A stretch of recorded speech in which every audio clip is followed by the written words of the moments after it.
আমি ৯ মাসের গর্ভবতী, আমার পানি ও খাবার সময় মতো খেতে হয়, আমি কি রোজা রাখতে পারবো? প্রায় ২০ দিনের বেশি মাসিক চলছে, আমি কি নামাজ পড়তে পারবো? আমার কি রোজা হবে? অসুস্থতা থাকা অবস্থায় গিয়ে রোজা রাখা ফরজ। রোজা রাখা অবস্থায় হাত কেটে যদি রক্ত বের হয় তাহলে কি রোজা থাকবে? রোজা রেখে হিজামা চিকিৎসা গ্রহণ করা যাবে? আমি ৯ মাসের গর্ভবতী, আমার পানি ও খাবার সময় মতো খেতে হয়, আমি কি রোজা রাখতে পারবো? বোন মিম, আপনার পানি এবং খাবার যদি নিয়মিত খেতে হয়, পান করতে হয় এবং এটা না করলে আপনার গর্ভস্থ সন্তানের ভয়াবহ ক্ষতি হতে পারে অথবা আপনি নিজে ক্ষতিগ্রস্ত হয়ে যেতে পারেন, এরকম আশঙ্কা হয়, অর্থাৎ শারীরিক অবস্থা এত বেশি ক্রিটিক্যাল হয়, তাহলে সেক্ষেত্রে আপনার জন্য রোজা না রাখার স্কোপ আছে।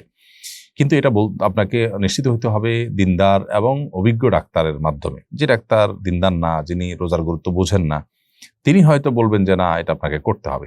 এজন্য দিনদারিতাও বুঝেন, আবার ডাক্তারিও বুঝেন, এরকম ডাক্তার যদি আপনাকে পরামর্শ দেন তাহলে সেক্ষেত্রে আপনি পানাহার করতে পারেন এবং পরবর্তীতে এই রোজাগুলো আপনি রেখে দিবেন। আর এমনি আপনার গর্ভবতী অবস্থায় পানাহার করা উচিত, বিশেষ পানি পান করা উচিত। এটা করতে পারলে ভালো হয়, কিন্তু না করলে যে আপনি মরে যাবেন, বাচ্চা মরে যাবে গর্ভস্থ, সেরকম এত সিরিয়াস কোনো ইস্যু যদি না হয় তাহলে কষ্ট করে রোজা রাখা উচিত। প্রয়োজনে রাতেবেলা আপনি পানি এবং আহার বেশি করে গ্রহণ করলেন। ফারিয়া তানি আপনি লিখেছেন, আমার প্রায় ২০ দিনের বেশি মাসিক চলছে, আমি কি নামাজ পড়তে পারবো? আমার কি রোজা হবে? বোন ফারিয়া, আপনার পূর্বের অভ্যাস যতদিন ছিল ততদিন মাসিক হিসাবে বিবেচ্য হবে, এরপরে বাকি সময়টা আপনি অসুস্থতা হিসাবে গণ্য করে নামাজ পড়বেন। ধরুন আপনার ৮ দিন হয়ে থাকে বা ৯ দিন হয়ে থাকে কিংবা ১০ দিন হয়ে থাকে, তাহলে ১০ দিনই আপনার হবে, যেটা আগে পূর্বের অভ্যাস আছে। আর যদি অভ্যাস না থাকে, এক সময় এক একটা হয় এবং এখন টানা হচ্ছে, তো সর্বোচ্চ ১০ দিন আপনার মাসিক হয়, বাকি দিনগুলোতে আপনি নামাজ পড়বেন। এমনি শাহিন লিখেছেন, অসুস্থতা থাকা অবস্থায় গিয়ে রোজা রাখা ফরজ। আপনি যখন অসুস্থ হবেন, এমন অসুস্থতা যে অসুস্থতার কারণে রোজা রাখার জন্য শারীরিক সামর্থ্য আপনার থাকবে না, তখন আপনার জন্য রোজা রাখাটা ফরজ হবে না।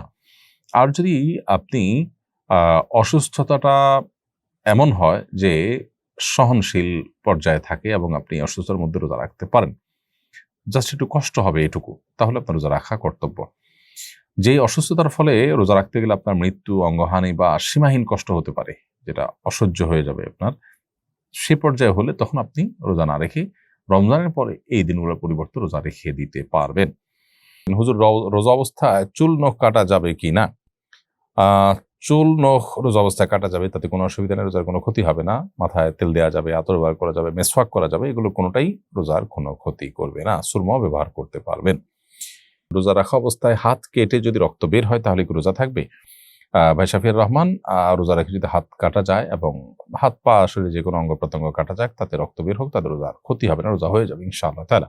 রোজা রেখে হিজামা চিকিৎসা গ্রহণ করা যাবে কিনা? রোজা রেখে হিজামা চিকিৎসা করতে পারবেন। নবী করিম সাল্লাল্লাহু আলাইহি ওয়াসাল্লাম রোজা রেখে হিজামা চিকিৎসা নিয়েছেন, সেই জায়গা থেকে আপনি রোজা রেখে হিজামা চিকিৎসা করতে পারবেন।